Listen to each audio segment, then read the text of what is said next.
तो भारत के अंदर हम जो ये मूवमेंट चला रहे हैं उसके अंदर हमारा जो सारा प्रोसीजर है वो क्या करता है, जनता के हाथ में पावर बढ़ा रहा है। एक्चुअली पावर मतलब ढाल हमेशा के लिए।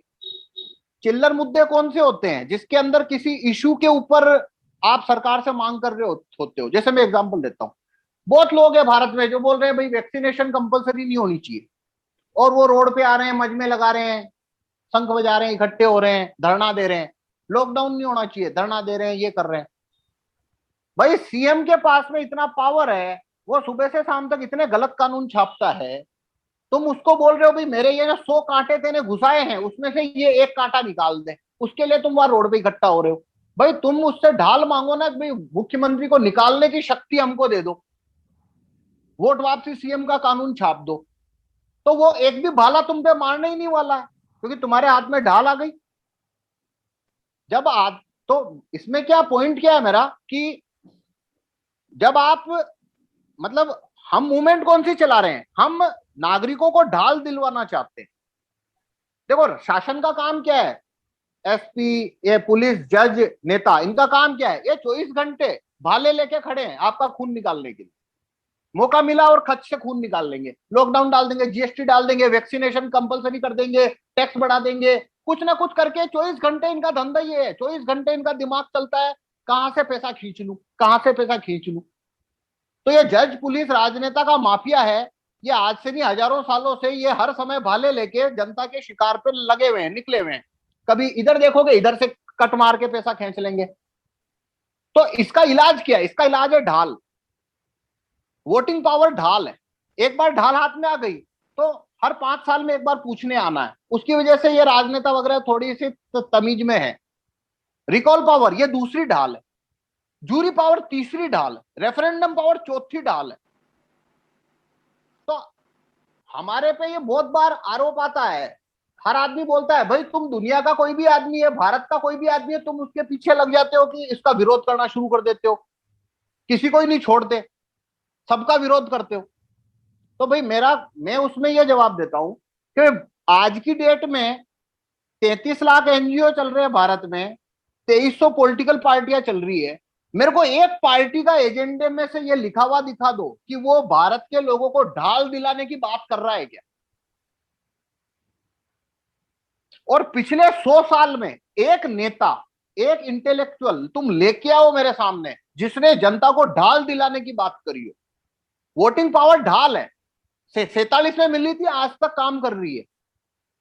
आपकी हमारी किडनियां नेता बेच क्यों नहीं गए अभी तक, वो निकाल के कट लगा के किडनियां ले जाते हैं हमारी अभी तक, हड्डियां भी खा जाते, वो खा क्यों नहीं गए, क्योंकि वोटिंग पावर की ढाल पड़ी है हाथ में। हर पांच पांच साल में 3 बार उनको हाथ जोड़ने आना पड़ता है कि मेरी नौकरी चालू या खत्म।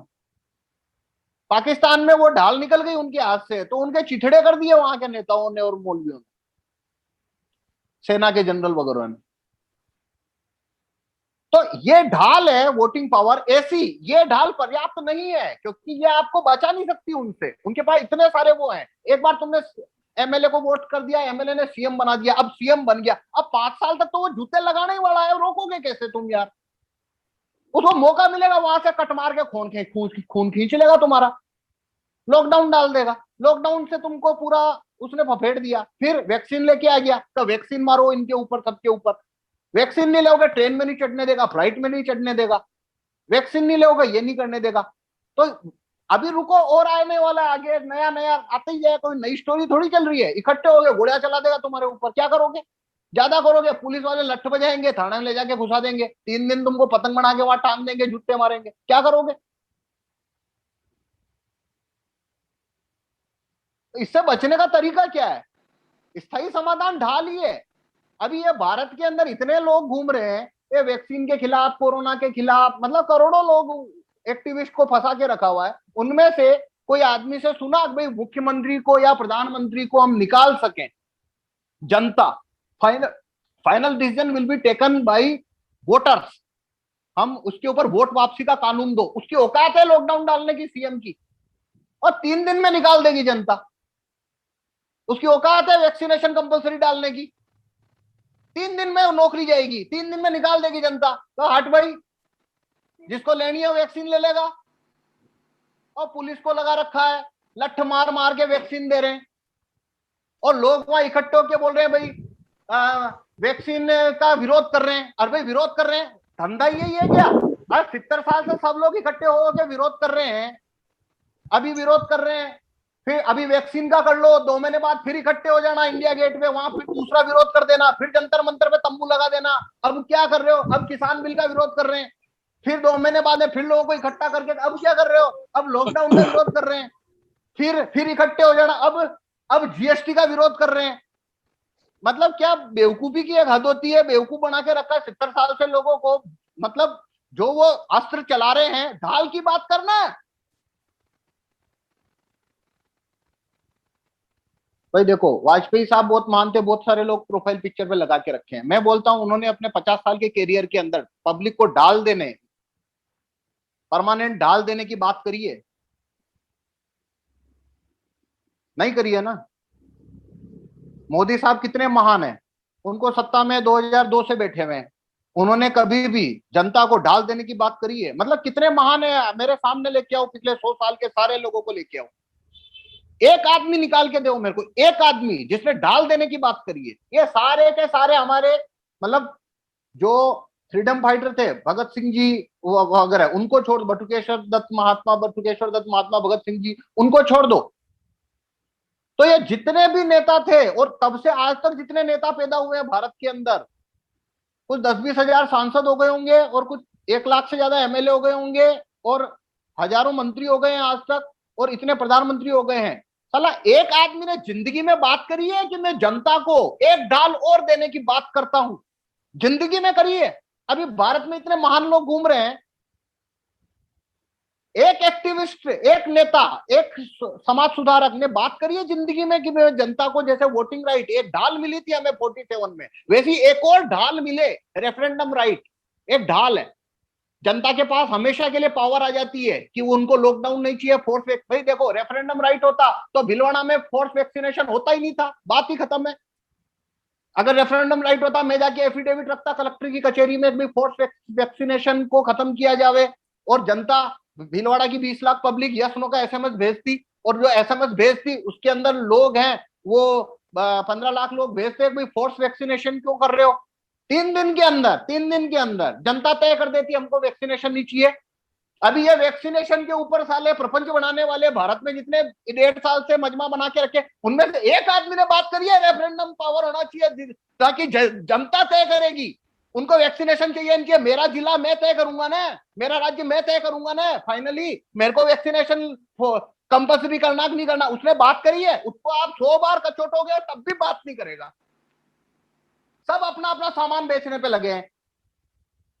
भाई पर्टिकुलर कोई तीर आया है तो सामने वाला बात करेगा, मैं तुम्हें इस तीर से बचाने के लिए तुम्हारी लड़ाई लड़ने को तैयार हूं। भाई तू क्यों लड़ाई लड़ने तैयार है? तू कल मर लेगा, फिर कहां जाऊंगा? ढाल देना।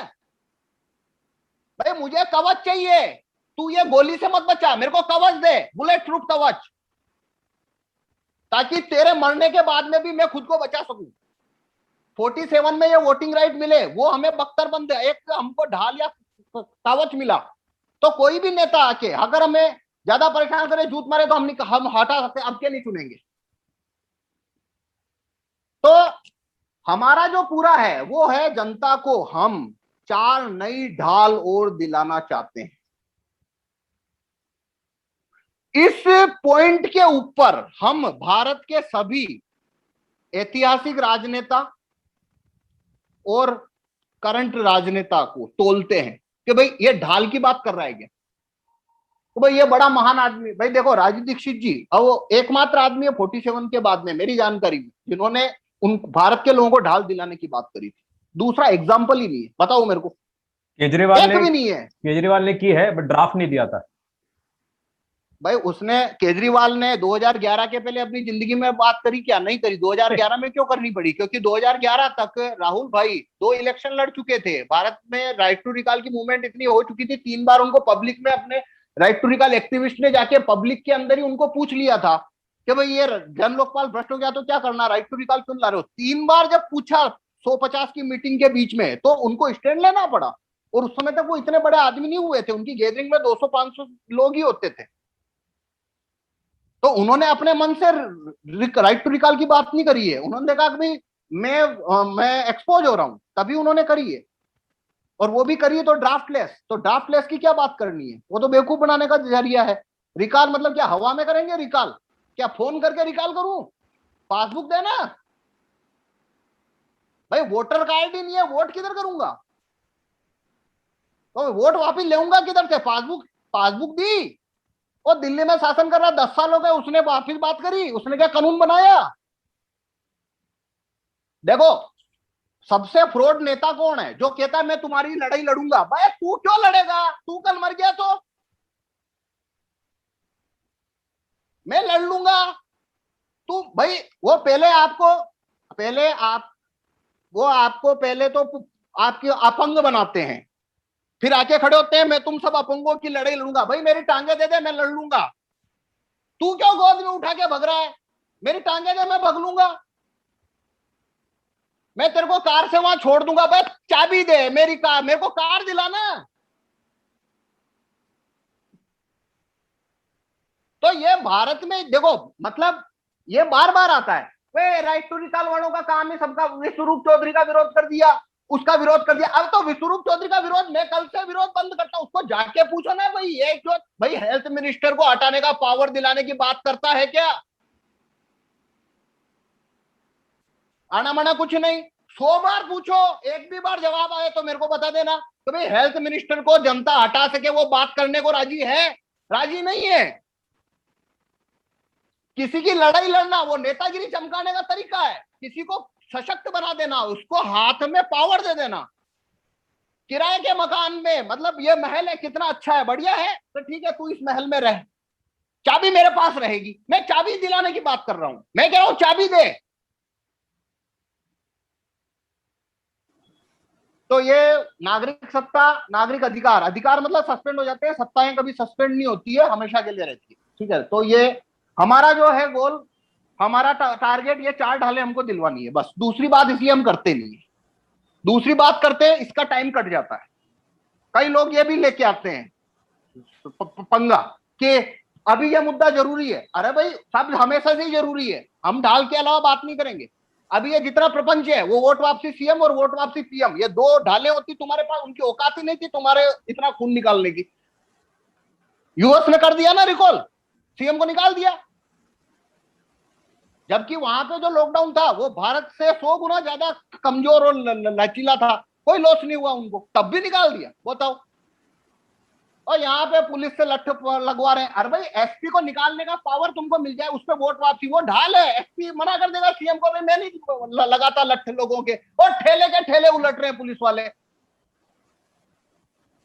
और लोग प्रदर्शन करते हैं। मतलब सबसे पहले जूते इनको जाने चाहिए। भाई तुम क्यों पब्लिक को हलकान कर रहे हो? लोगों को इकट्ठा करके मजमा लगा के वैक्सीनेशन बंद करो। भाई कल कोई नया पोस्टर लेके आएगा, तू 70 साल से वो पोस्टर ले लेके इकट्ठे हो रहे हो, क्यों हो रहे हो? क्योंकि ढाल ही नहीं है। सही बात है। हाँ, तो ये इसका हुआ। अभी पेड मीडिया के पे थोड़ी बात करेंगे। पवन जी, इसमें कोई क्वेश्चन है तो पूछ लो। थोड़ा सा मैं समराइज करना चाह रहा हूँ। आपके जो 4 ढाल हैं, एक तो वोटिंग राइट, एक रिकॉल राइट, एक गन पावर और एक रेफरेंडम, यही है ना? Voting power, recall power, gun power और रेफरेंडम पावर। हाँ, 4 ढाल हो गए, उसमें से एक ही है हमारे चार पास। क्यों? 5? हाँ, नहीं 5 होनी चाहिए ना। एक है वोटिंग पावर, मतलब वोट देने का पावर। हाँ दूसरा वोट वापस लेने का पावर, वोट वापसी। हाँ तीसरा जूरी में आने का पावर। हाँ, जूरी है, सॉरी जूरी मिस कर दिया मैंने। हाँ, जूरी में आने का पावर और फैसला देने का पावर कि भाई इस आदमी को अंदर डाल दो।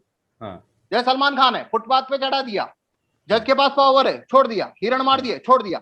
जनता को पावर दो मुंबई की, वो आएगी बैठेगी, जोधपुर की जनता आएगी बैठेगी, 50 लोगों की जूरी बैठेगी, सबूत देखेगी, अंदर डाल दो। और उसकी कुछ नहीं हो सकता। जनता ने बोल दिया डाल दो, खत्म हो गई बात। अमेरिका में ये पावर है उनके पास। तो ये तीसरा पावर। और चौथा गन पावर। गन पावर को चलो उसके साइड इफेक्ट भी है, इसलिए हम फोर्स नहीं करते कि भाई गन पावर होना चाहिए, हम ऐसा नहीं कहते हैं। उस पर रेफरेंडम करवा लो। गन पावर पे मैं ज्यादा वो भार नहीं दे रहा हूं। ये 4 पावर में तो फायदा ही फायदा है, नुकसान तो कोई है ही नहीं। Jury power, referendum power, vote वापसी पावर, बस ये 3 पावर चाहिए। अभी एक ढाल है हमारे पास, वोटिंग पावर, वोटिंग पावर ये मेरा पॉइंट है। इसमें कोई प्रश्न ले लो वरना फिर पेड मीडिया पे आता हूँ। कर्तव्यता का रजिस्टर मेंटेन करना, उसमें जेरोक्स रखना, जेरोक्स रखने से किस प्रकार हम इस मीडिया के नेटवर्क को तोड़ सकते हैं, इसका प्रिसाइज और एलेबरेट आंसर अगर आप दे सके तो बहुत अच्छा हो। देखो, पॉलिटिक्स में इस बात से महत्व नहीं होता है कि कितने लोगों ने पीएम को कुछ बोला, सीएम को कुछ बोला, इसका वैल्यू पॉलिटिक्स में जीरो है। पॉलिटिक्स में वैल्यू है कि जैसे मैं एग्जांपल देता हूं, 1000 लोगों ने या 5000 लोग या सीएम को क्या बोला, उसमें कोई पॉलिटिकल वैल्यू नहीं है। क्योंकि देखो, सांसद होता है ना, उसकी कंस्टिट्यूएंसी भी 20 लाख की होती है। अब 20 लाख की कंस्टिट्यूएंसी है, कुछ 15-16 लाख लोग वोट करते हैं और कम से कम 7-8 लाख लोग, 7-8 लाख वोट आने से सांसद बनता है। प्रधानमंत्री तो 90 करोड़ पे बैठा हुआ है। 10,000 लोगों ने क्या बोला कोई मतलब ही नहीं है, फालतू की बात है। मैं कह रहा हूं 2 लाख ने भी क्या बोला फालतू है, 5 लाख ने भी जो बोला फालतू बात है, 10 लाख 25 लाख ने भी जो बोला फालतू बात है, कोई मतलब ही नहीं है। वो चलता है 90 करोड़ के मैंडेट से प्रधानमंत्री।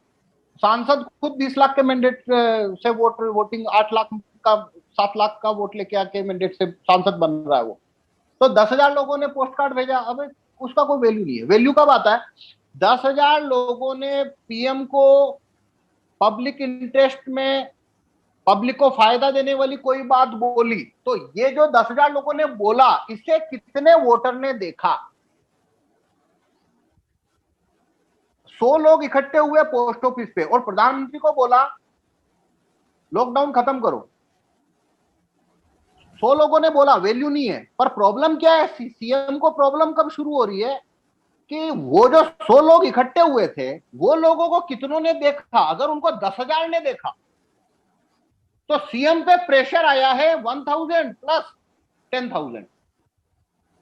अब यहां रजिस्टर कैसे काम करता है, आपने चिट्ठी भेजी, वो एक सामयिक गतिविधि थी, आपने 5 बजे चिट्ठी डाली, 5:30 बजे खत्म है खेल, कुछ नहीं बचा।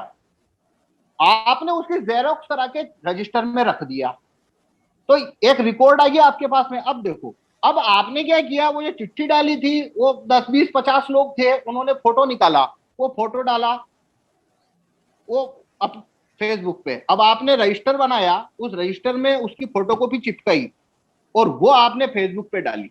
अब फेसबुक पे आपकी मित्र सूची में 500 लोग हैं या 2,000 लोग हैं। अब 2,000 लोगों ने का कोई इंटरेस्ट नहीं है, फिर भी उनके सामने वो सूचना तो गई, और ये सूचना 1 महीने बाद में भी उनके पास अनवरत जारी है, 6 महीने बाद में भी अनवरत जारी है। अब किसी शहर के अंदर सिर्फ 1,000 लोग हैं जिन्होंने चिट्ठी भेजी और साथ में उन्होंने उसकी जेरोक्स रखी, तो 1,000 रजिस्टर वो उस शहर में घूम रहे हैं।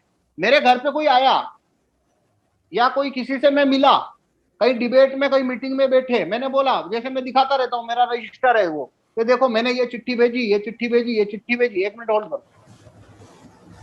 हाँ देखो, ये मेरा रजिस्टर है, ये है ना। अभी देखो, मैंने ये चिट्ठी भेजी, ये 5 तारीख 2 को जिला जूरी कोर्ट छापे। अभी कितने लोग हैं मीटिंग में, 52 लोग को दिखा सकता हूं ना। सीएम को यह प्रॉब्लम है कि साला 4 महीने पहले जो चिट्ठी भेजी थी, अभी भी आज फिर 30 लोगों को दिखा गया। और ये हर महीने में मैं जितने लोगों से मिलता हूं सबको चिट्ठी दिखाता हूं। सीएम को इससे प्रॉब्लम हो रही है। मैंने चिट्ठी भेजी, बात खत्म हो जानी चाहिए थी। ये जितने लोग मजमे लगाते हैं ना, वहां इकट्ठे हुए, इधर इकट्ठे हुए, प्रदर्शन किया, अगले दिन उसका रिकॉर्ड या उसका वैल्यू क्या है, 0 है। ये माउंट होता है, ये माउंट हो रहा है लगातार। ये कब से माउंटिंग चल रही है,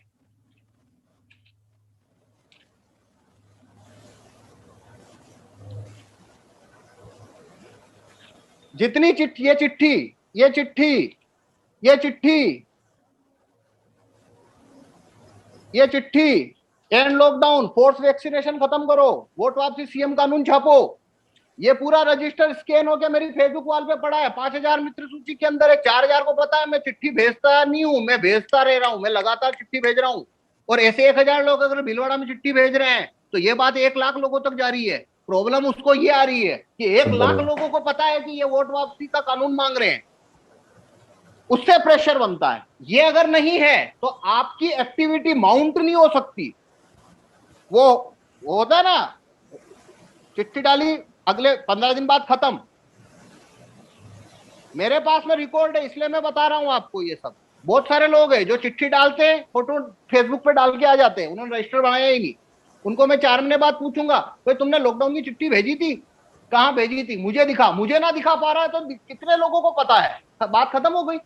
बाकी भारत में जितने भी लोग मजमा लगाते हैं, इकट्ठे होते हैं, उनमें और हमारे तरीके में फर्क ये है, हमारा सिस्टम माउंट हो रहा है, लगातार माउंट होता है ये। अगर ऐसे 1 लाख रजिस्टर भारत में भर में हो गए तो ये 50 लाख का प्रेशर क्रिएट करते हैं, और वो प्रेशर 1 घंटे के लिए नहीं है, वो लगातार है, और वो प्रेशर लगातार बढ़ता है, लगातार बढ़ता है। तो अगर आपने रिकॉर्ड नहीं रखा तो लोगों को कैसे बताओगे? रिकॉर्ड अपने लिए नहीं रखना है, ये लोगों को दिखाने के लिए रिकॉर्ड रखना है। और जब तक लोग, पीएम क्या देखता है, भाई 10,000 लोग इकट्ठे हुए, तो पीएम क्या बोलता है, इकट्ठे कहां हुए, कि भाई वो शहर से 20 किलोमीटर दूर किसी ग्राउंड में, को होने दे, मर्जी पड़े जो करने दे। पर जैसे ही पता लगता है भाई ये तो यहाँ शहर के बीच में इकट्ठे हुए, तो वो देखता है तो दर्शक कितने हो गए, तो 1 लाख लोग देख रहे हैं उनको। भाई अन्ना ने जो प्रपंच चलाया था, लोग कितने थे, 25,000, 50,000। मीडिया की ताकत क्या है, उसने 90 करोड़ का फोर्स ऐड कर दिया टीवी पे दिखा के। तो दर्शक कितने, मतलब कितने लोग देख रहे हैं, पीएम सीएम को इससे मतलब होता है कितने लोग क्या करें। अभी किसान आंदोलन में कितने लोग हैं, 50,000, 1 लाख, 1.5 लाख लोग हैं, लेकिन पूरे देश को मालूम है वो प्रेशर काम करता है। तो ये इसका वो है। तो इसलिए अगर आप चिट्ठी भेज रहे हो और अगर आप रजिस्टर में नहीं रख रहे हो, तो एक तरह से वो टाइम पास हो गया, वेस्ट हो गया, उसमें वैल्यू एड नहीं हो सकती है। 2 चीज कंपलसरी करनी पड़ेगी आपको, लगातार चिट्ठी भेजना जरूरी है ताकि रिकॉर्ड बनता जाए, और दूसरा ये रजिस्टर को पब्लिश करना फेसबुक पे इधर उधर, ये जरूरी है। अभी कहीं 100 लोगों की गैदरिंग होती है, मैं जाता हूं, मैं रजिस्टर लेके जाता हूं, वहां सब देखते हैं, अरे यार ये बड़ा अच्छा सिस्टम है, आप तो लगातार बोल रहे हो वोट वापसी कानून आना चाहिए। लोग बोलते हैं आप सीएम को क्यों नहीं बोलते, ये कानून, मोदी साहब तो बहुत बढ़िया आदमी है, वो ये कानून डाल देंगे। मैं बोलता हूँ अच्छा डाल देंगे, तो ये लो, ये 7 तारीख को चिट्ठी भेजी थी, हिंदू बोर्ड छापो, तो जवाब नहीं आया क्या? उन्होंने कहा कि 10,000 से और भिजाओ तब ये आएगा। तो बोलो तुमको भेजना है, तो रजिस्टर, जो चिट्ठी भेजने का तरीका है वो काम नहीं करता है, ये रजिस्टर काम करता है। और दूसरा, ये लगातार, एक बार चिट्ठी डालने से कुछ नहीं होगा, लगातार डालना पड़ेगा। नहीं, इसका दूसरा पार्ट ये था प्रश्न का कि ये मीडिया का नेटवर्क किस तरह तोड़ता है। मीडिया का नेटवर्क किस तरह तोड़ता है? मीडिया का नेटवर्क घर घर में फैला हुआ है। हाँ, मीडिया का नेटवर्क अलग अलग, हाँ, मीडिया का नेटवर्क ऐसे तोड़ देता है ये कि जो पीस ऑफ इंफॉर्मेशन है वो डिवाइडेड है।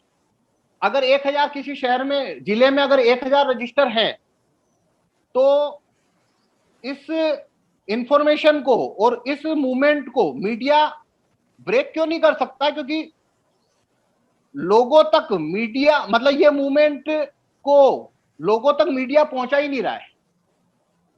मैं पहुंचा रहा हूं, जितने लोगों तक पहुंचाया मैंने पहुंचाया ये कानून, और मेरे से आगे गया, उससे आगे गया, उससे आगे गया, ऐसे सबके पास में अपना जो रिकॉर्ड है, इसको मीडिया डिस्ट्रॉय नहीं कर सकता। जैसे अन्ना को 2 महीने लगातार मीडिया ने दिखाया, बाद में उसने प्लग निकाल दिया, 8 साल से अन्ना जमा। अभी किसान आंदोलन दिखाया, बाद में हटा दिया, जमा। अभी कोरोना चला रखा है, उनकी इच्छा है जब तक चलाएंगे, जब हटा देंगे तो जमा। तो इंफॉर्मेशन को पुश करना, स्टॉप करना, उसके लिए मीडिया की पावर है, वो यहां खत्म हो जाती है। मीडिया की जरूरत ही नहीं है। 5 तारीख 5 बजे मैं वापस ये लेके पहुंच जाऊंगा, मेरे साथ 50 लोग और मेरे अलावा वहां पे और भी आ गए, वो 50 भी आ गए, मैं नहीं जाऊंगा, तब भी दूसरे आएंगे, वो चिट्ठी डाल देंगे, और ये रजिस्टर बढ़ते जाएंगे, बढ़ते जाएंगे, ये पीस ऑफ इंफॉर्मेशन बढ़ती जाएगी, फेसबुक पे ये रजिस्टर बढ़ते जाएंगे, फोटो बढ़ते जाएंगे, बढ़ते जाएंगे, बढ़ते जाएंगे। अब मीडिया क्या करेगा इसको रोकने के लिए? 1000 है, अगर 1000 हो गए, किसी शहर में 1000 रजिस्टर हो गए, 1000 लोग हो गए लगातार चिट्ठी डालने वाले, 6 महीने बाद में वो 1500 होने वाले, 2000 होने वाले। अब मीडिया को बोलो इसको रोक, तो मीडिया क्या छाप के रोकेगा? अखबार में वो क्या छापे कि ये संख्या रुके? कोई तरीका नहीं। कर दे रहा हूँ। Dharini will speak from Indore. Pawan ji, मुझे ये पूछना था, हाँ, ये जो हम पोस्ट कार्ड भेजते हैं तो इसमें क्या सरकार आंसरेबल है? हमें उनको जवाब देना ही पड़ेगा? मतलब ऐसा कोई कानूनी अधिकार है हमारा कि सरकार को अगर हम पोस्ट कार्ड भेजते तो उनको हमें जवाब देना ही पड़ेगा, या वो इसे इग्नोर कर सकते हैं? इसमें क्या है, दोनों पहलू में से देखना पड़ता है। पहला तो पहलू है तकनीकी, तो तकनीकी पहलू इसमें यह है कि भाई सरकार से कोई भी मांग है तो सरकार को बोलना तो पड़ेगा ही पड़ेगा हमको। अगर सरकार भाव दे ना दे, जवाब दे ना दे, वो तो डिपेंड करेगा सरकार पे। हमको बोलना तो पड़ेगा ही। अगर हम बोलेंगे ही नहीं तो मान लो कल मेरे घर पे अचानक से नरेंद्र मोदी का फोन आ गया मेरे फोन पे, या वो खुद ही आ गया, भीलवाड़ा किसी काम से आया था तो बुलवा लिया, कहा भाई ये क्यों मेरे खिलाफ इतना लिखते हो? मैं बोलूंगा वोट वापसी प्रधानमंत्री का कानून चाहिए, तो वो बोलेगा भाई मुझे बोला कभी तुमने? तुम फेसबुक पे लिख रहे हो, वहां लिख रहे हो, ये मेरे को तो बोला नहीं है। तो कम से कम जो आदमी को बोलना तो पड़ेगा ना। तो पहली बात तो ये रिक्वायरमेंट तो पूरी करना ही पड़ता है कि वो जवाब दे ना दे, हमको बोलना तो पड़ेगा ही पड़ेगा। अगर नहीं बोलेंगे तो जिम्मेदारी हमारे ऊपर है कि हम एक जिम्मेदार व्यवहार ही नहीं कर रहे, कि हमने बोला ही भाई मेरे घर के बाहर मेरे को हैंडपंप लगवाना है। अब मेरे यहाँ पे जो पार्षद महोदय है, वो पार्षद महोदय को बोलना तो पड़ेगा ना, भाई मेरे यहाँ पे पानी की समस्या है, हैंडपंप लगवा दूं। मैं पूरे गांव में चिल्लाता घूमू, मोहल्ले में सबको बोलूं हैंडपंप ही नहीं, हैंडपंप ही नहीं है, हैंडपंप ही नहीं है। पार्षद निकम्मा, बाद में पार्षद कभी मिले, वो बोले हाँ भाई क्या भाई मेरे बारे में क्या क्या बोलते घूम रहे हो? मैं बोलूं भाई हैंडपंप नहीं लग रहा। वो बोले भाई बोला मेरे को तुमने। तो तकनीकी पहलू ये है कि बोलना तो पड़ेगा ही पड़ेगा। वो जवाब देना दे, वो लगवाए ना लगाए। और आप शिकायत भी तभी दे सकते हो जब आपने बोला है कि भाई मैंने बोला था तुमको हैंडपंप लगाओ, 6 महीने हो गए, तुमने लगवाया नहीं लगाया। आदमी बोलता है प्रधानमंत्री को बोलो, मैं बोलता हूँ देखो मैंने ये बोला, मैंने बोला है, 6 महीने हो गए, उन्होंने कुछ नहीं किया। अब दूसरा व्यवहारिक पहलू, व्यवहारिक पहलू क्या है कि सरकार आंसर कब देगी, या उसको वो चिंता से कब देखेगी, या उस पर ध्यान कब देगी, वो उसी पे डिपेंड करेगा कि कितने ज्यादा लोग चिट्ठी भेज रहे हैं और कितने ज्यादा लोग उनको देख रहे हैं। क्योंकि जब वोटिंग पावर जिस देश में है कि प्रधानमंत्री, मुख्यमंत्री, सांसद और विधायक पे केवल एक ही चीज काम करती है, वो वोट है, कि वोट कट रहे हैं क्या। तो जहां पे वोटिंग वाला निजाम चल रहा है वहां पे संख्या बल काम करे। आपकी बात सही है, गलत है, वो फालतू की बात है। वोटिंग पावर जहां है, यानी जहां डेमोक्रेसी है या वोट वाला सिस्टम है, वहां पे वैल्यू केवल एक चीज की है, कितने लोग, कितने। वो बात उनकी मांग जायज है या नाजायज है, इससे कोई फर्क नहीं पड़ता। फर्क इससे पड़ता है कितने लोग बोल रहे हैं। वो गलत भी बोल रहे हैं पर ज्यादा लोग बोल रहे हैं तो बस मानना ही पड़ेगा, वरना कुर्सी जाएगी, वोट मिलना बंद हो जाएगा। तो सरकार इस पे आंसर कब देगी? तो मैं बोलता हूं जब तक कम से कम 20-50 लाख लोग चिट्ठी ना भेजे पूरे भारत भर से, मतलब हर जिले पे कम से कम 3-4 हजार लोग होने चाहिए जो लगातार चिट्ठी भेजना शुरू करें। तो उनका दर्शक संख्या, अगर 4-5 हजार लोग चिट्ठी भेजते हैं किसी जिले में, तो मेरा अनुमान है 2 लाख का उनको दर्शक संख्या अपने आप मिल जाती है। 2 से 3 लाख, शायद ज्यादा 5 लाख तक चली जाएगी। मतलब 5,000 लोग चिट्ठी भेजते हैं तो दर्शक संख्या 5 लाख होगी। तो 5 लाख एक जिले पे, मतलब पूरा भारत के अंदर ऐसे लोग करना शुरू करे तो प्रधानमंत्री हिल जाएगा। बस अभी उसको आंसर देना ही पड़ेगा, क्योंकि अब पब्लिक ये देख रही है। वो क्या देखता है कि साला 5 करोड़ लोग एक चीज देख रहे हैं कि ये चिट्ठी भेजते हैं, मैं कोई जवाब ही नहीं दे रहा। तो वो पीएम का मोरल डाउन होना शुरू हो गया अब। तो अब उसको कोई जवाब देना पड़ेगा। तो ये संख्या बल का खेल है, कितने लोग चिट्ठी भेजेंगे और कितने देखेंगे। आखिरी मिनट, धारिनी विल कंटिन्यू। पवन जी मैं ये पूछ रही थी कि जैसे हम कोई सर्विस लेते हैं, कोई जियो की सर्विस ली मैंने या कोई प्रोडक्ट खरीदा, तो वहां पे एक कस्टमर केयर होते हैं, एक सर्विस प्रोवाइडर होते हैं कि भाई आपको कोई समस्या है तो आप कंप्लेन कर सकते हैं, हम रिस्पॉन्ड करेंगे। तो एक सिस्टम होता है, तो उनको करना ही पड़ता है ना, नहीं तो हम फला जगह पे कंप्लेन कर सकते हैं। तो इस प्रकार से कोई हमारे पास संविधान में या कानून में कोई ऐसी तकनीकी नहीं है क्या कि अगर हमारी पोस्ट कार्ड की रिप्लाई भाई नहीं आ रही है इतने इतने वक्त तक, अगर एक भी व्यक्ति कोई शिकायत डाल रहा है सरकार के खिलाफ, तो सरकार को जवाब देना ही पड़ेगा? मतलब हमें संख्या जुटाने की जरूरत ही नहीं है ना। मैंने तो इन्वेस्टमेंट किया ना तुम्हारे अंदर, मेरा तो कुछ जब इन्वेस्टमेंट किया तो मुझे अगर उसका सेटिस्फैक्टरी रिजल्ट नहीं मिला तो भाई मेरा अधिकार है ना कंप्लेंट करने का। तो उसके लिए मैं 4 लोगों को और क्यों लाऊं कि भाई वो भी उस प्रोडक्ट से नाखुश थे, इसके बाद ही वो कंपनी या वो सर्विस प्रोवाइडर उसमें कोई बदलाव करेगा या मेरी कंप्लेंट को सुनेगा। तो ऐसा कुछ है हमारे पास फिलहाल या नहीं है? नहीं, देखो इसमें क्या है, ये जो बात है ना कि ये बात काफी लोग पूछते भी है कि भाई कोई जवाब आया क्या कभी प्रधानमंत्री कार्यालय से या मुख्यमंत्री कार्यालय से। तो देखो इसमें क्या है कि अपन जो चिट्ठी भेजते हैं उसका फॉर्मेट देखो, ये जैसे ये पोस्ट कार्ड मैंने भेजा था 5/2/2021, तो इसमें क्या लिखा हुआ है, मुख्यमंत्री जी जिला जूरी कोर्ट कानून गेजेट में छापे। मैं जवाब मांग ही नहीं रहा हूं, मैंने उनको बोला ये गेजेट पे छाप दो। मतलब जवाब क्या चाहिए? मैंने उसमें कुछ मतलब मैंने कोई क्वेश्चन तो पूछा ही नहीं हूं, या कोई डिबेट डिस्कशन के लिए तो मैंने लिखा ही नहीं है कि जूरी कोर्ट पे डिबेट करें। मैंने तो सीधा बोला ये गेजेट पे छाप दो। तो मतलब मैं उससे जवाब मांग भी नहीं रहा हूं, एक्चुअली मैं उन्हें एक निर्देश भेज रहा हूं कि इसको गेजेट में छापो। उन्होंने नहीं छापा, मतलब उन्होंने मेरा निर्देश फाड़ के फेंक दिया या उन्होंने मेरे निर्देश को खारिज कर दिया। वही अब मैं वही पूछ रही हूँ कि ये अधिकार आपको कहाँ से मिल रहा है कि आप निर्देश दे पा रहे हैं? कहाँ से आप ये देखो जनता, संविधान में जो सर्वोच्च सत्ता है वो वोटर को मिली हुई है। वोटर जो है वो मालिक है, और जो प्रधानमंत्री वगैरह है तकनीकी रूप से हैसियत है वो सेवक या नौकर की ही है। मेरे साइन से वो सांसद बना है, मेरे साइन से, और सांसद ने मेरी उस पावर ऑफ अटर्नी जो मैंने सांसद को दी वन साइडेड, उसका इस्तेमाल करके उसने मोदी को पीएम बनाया। मेरा साइन ना होता, मेरा मतलब वोटर 1/90 करोड़, मेरा जो ऑथेंटिसिटी है वो है 1/90 करोड़, 90 करोड़ वोटर है इसलिए। तो वो मेरा पावर, मेरा जैसे जब इलेक्शन हुआ था, इलेक्शन क्या है देखो, इलेक्शन में चुनाव आयोग, इलेक्शन में क्या हुआ, नरेंद्र मोदी बनारस गया और उसने इलेक्शन कमीशन को बोला मेरे को एमपी बना। तो इलेक्शन कमीशन ने बोला एमपी बनाने के लिए तू मेरे को बनारस के 8 लाख लोगों का साइन लेके आ, तो मैं तेरे को एमपी का अपॉइंटमेंट देता हूं। तो वो साइन लेने के लिए इलेक्शन कमिश्नर ने जगह जगह डब्बे रखवाए ईवीएम के। पहले बैलेट पेपर था, तो वो जो बैलेट पेपर का कागज है वो क्या है, वो नरेंद्र मोदी की विनती है वोटर से कि मुझे एमपी बना, तुम्हारा साइन दो इस पे।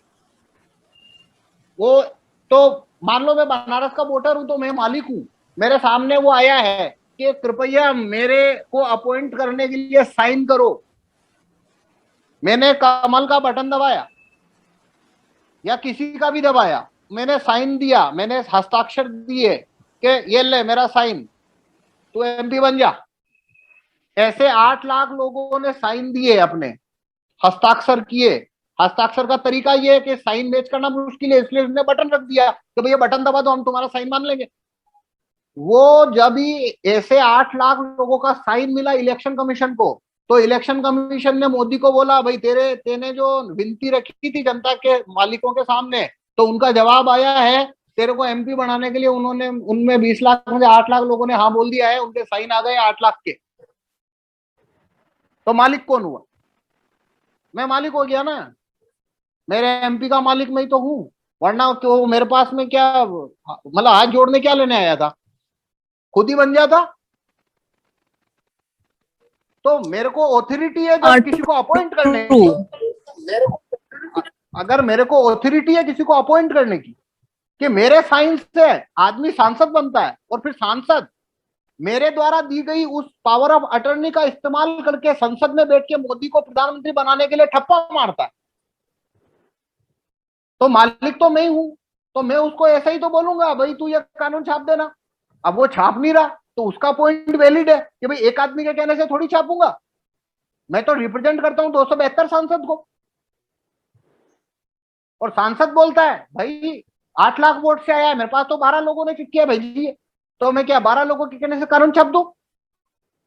तो वहां पे उसको मैं गलत क्यों नहीं कह सकता एमपी पीएम या सीएम को? क्योंकि वो ये बोल रहे हैं अभी कि भाई कम लोगों ने मांग रखी है, इसलिए मैं मानू ना मानू मेरी मर्जी। पर ज्यादा लोग अगर बोलना शुरू करें तो फिर उसको छापना ही पड़ेगा, क्योंकि अब वो जनमत के प्रेशर में आ गया।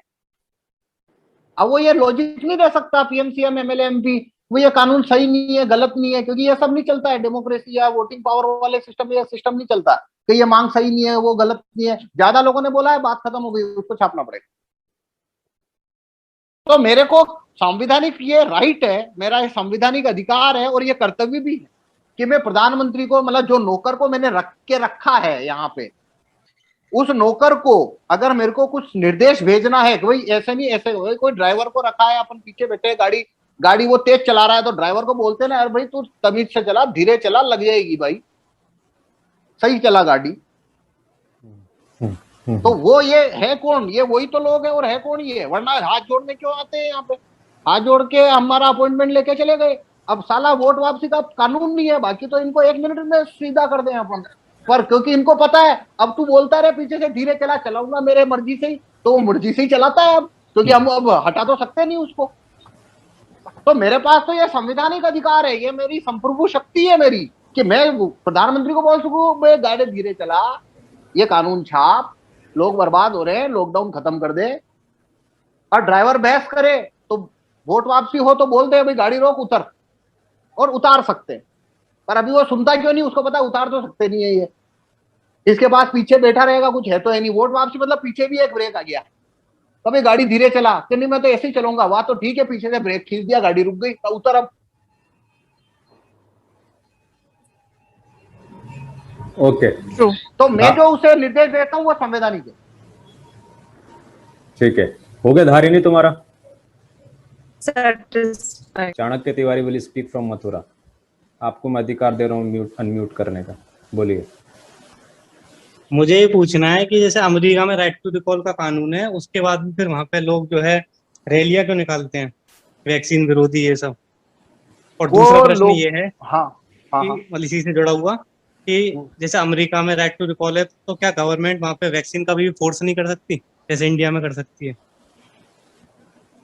देखो इसमें क्या है भाई, कहीं पे रिकॉल पावर होने से वो काम कब करेगा? ज्यादा लोगों तक वो जानकारी तो भेजनी पड़ेगी ना।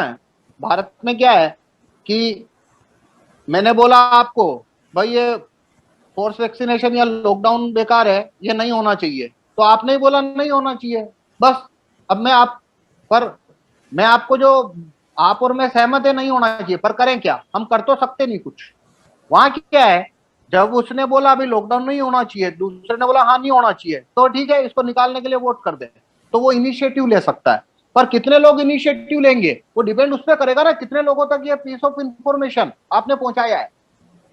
भारत में भी मान लो वोट वापसी आ जाती है तो उससे क्या होगा, तब भी रैली या मजमा या जुलूस प्रदर्शन या इस टाइप से करना ही पड़ेगा, वरना लोगों तक बात कैसे पहुंचाएंगे कि भाई इसको हटाने के लिए वोट करो? लोगों को कन्विंस करने के लिए ये तो करना पड़ता है। पर अभी कन्विंस करके भी करेंगे क्या? वो करेगा क्या?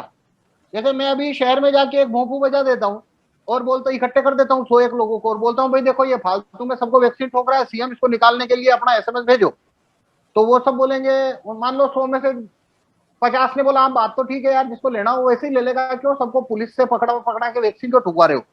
तो फिर वो क्या करेंगे, कहा ठीक है एसएमएस भेज दो इसको निकालने का, तो उन्होंने भेज दिया। पर मान लो ये कानून ही नहीं है, तो मैं इकट्ठा करके बोलूंगा कि हाँ ये तो गलत है, वो भी बोलेंगे हाँ गलत है, बस और नारा लगा के घर चले जाओ। पर तो तब भी वोट वापसी आने से भी जो एक्टिविस्ट है उसका काम तो उसको तब भी करना ही पड़ेगा ना, वरना लोगों को इंसिस्ट कौन करेगा? उनको इन्फॉर्मेशन तो देनी पड़ेगी, कभी देखो ये लॉकडाउन ज्यादा लोगों की जाने ले रहा है, इसलिए फिर वो पूछेगा भी है भाई क्यों ले रहा है, तो उसको बताना भी पड़ेगा भाई देखो ये कोरोना है, आता जाता रहेगा, उसके चक्कर में धंधे खत्म हो रहे हैं, पैसे खत्म हो जाएंगे, घर में तुम्हारे पास पैसे नहीं रहेंगे, इलाज क्या करोगे, खाओगे क्या, धंधा रोजगार खत्म हो रहा है, वो देखा हाँ यार रोजगार का बहुत लॉस हो रहा है, तो भाई लॉकडाउन नहीं होना चाहिए। तो ऐसे एक्टिविस्ट को काम तो तब भी करना पड़ेगा, एक्टिविस्ट का काम खत्म नहीं होता, आपके हमारे जैसे लोगों को तब भी काम तो करते रहना पड़ेगा, पर तब उसका फर्क पड़ेगा कि अगर आपने 10 लोगों को कन्विंस कर दिया कि भी देखो लॉकडाउन नहीं होना चाहिए, वो मान गए हाँ लॉकडाउन नहीं होना चाहिए, तो वो अगले मिनट में वो इनिशिएट ले सकते हैं। अभी क्या है, आप पूरे शहर को कन्विंस कर दो कि लॉकडाउन नहीं होना चाहिए, वो होता है वो जाता कुछ नहीं है, वो बोले हाँ नहीं होना चाहिए, घर जाके और खाना पीना खा के सो जाओ, फेसबुक पे डाल दो बस। तो अमेरिका में जो प्रदर्शन वगैरह है वो क्या है, लोगों को इंसिस्ट करने के लिए, उन तक ये बात पहुंचाने के लिए, उनको प्रेरित करने के लिए होते हैं कि भाई देखो ये सीएम ऐसे ऐसे कर रहा है, इसको निकालना है, उसके लिए है वो।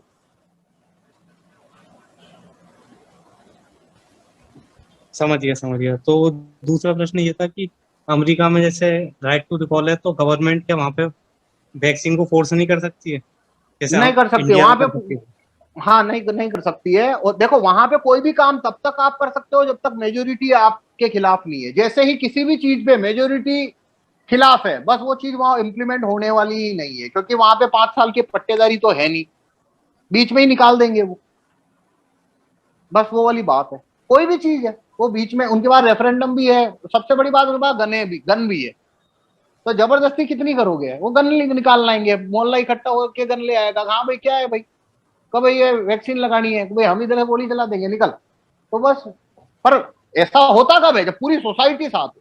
भाई कोई सोसाइटी है 5,000 लोगों की, और 5,000 लोगों में से 2,000 लोग आ गए गन लेके रोड पे, और 3,000 का सपोर्ट है पीछे से, 3,000 भी बोल रहे हैं हाँ बात ठीक है, आएंगे तो 2,000 सामने, पर 3,000 का बैकअप है, 3,000 मानते हैं 2,000 सही लड़ रहे हैं, तो पुलिस की हिम्मत ही नहीं है वहां घुसने की, तो बात ही खत्म हो गई। तो वहां पे तो क्या है, जूरी है, वोट वापसी है, रेफरेंडम भी है, तो इस वजह से कोई भी धांधली है वो चलती तब तक ही है जब तक कोई लॉस नहीं जा रहा है, लॉस यानी लॉस तो जाएगा पर मेजर नहीं जा रहा है। पब्लिक किसी भी समय रिवर्ट मारना चाहे तो 1 मिनट में पब्लिक पलट जाएगी, और जैसे ही पलटी लगाई नेता गया। भारत में तो सुबह शाम पुलिस को उतार के रोज रोज लठ लगाओ, ठेले पलटवा दो, व्यापारियों को तस्कर बना दिया सालों इन्होंने। और ये लॉकडाउन खत्म, ये लॉकडाउन के चक्कर में जो धंधा करने वाले लोग हैं, आधा शटर डाउन करके 7 बजे बाद में, जैसे कोई अफीम बेच रहा है, कोई वो तस्करी कर रहा है, ऐसे वो सामान बेचते हैं, चावल दाल गुटखा पानी सिगरेट बीड़ी ये सब, वो बंद करके उधर कोने में बैठा रहेगा, यहाँ सब जगह यही हालत है। फिर वो फोन करेगा अरे यार ये चाहिए, हाँ ला के देता हूँ, फिर वो शटर खोलेगा, अंदर घुसेगा, निकाल के लाएगा, साला तस्करों जैसी ऐसा बना दिया सबको। वो पुलिस लठ लेके घूम रही, वहां पे लेके पुलिस लठ लेके घूम रही, पुलिस को निकाल दें, एसपी को निकाल दें, निकल। तो फर्क क्या है कि यहाँ पे सरकार जो भी चाहे, वो पूरी मेजोरिटी खिलाफ है तब भी वो कर सकती है, वहां पे उस सीमा तक कर सकती है जिस सीमा तक पब्लिक टोलरेट करेगी। जैसे ही उन्होंने टोलरेट करना बंद किया, गेम खत्म। समझ गया, मैं समझ गया। ठीक है, आपकी बात पूरी हो गई चाणक्य तिवारी? हाँ पूरी हो गई।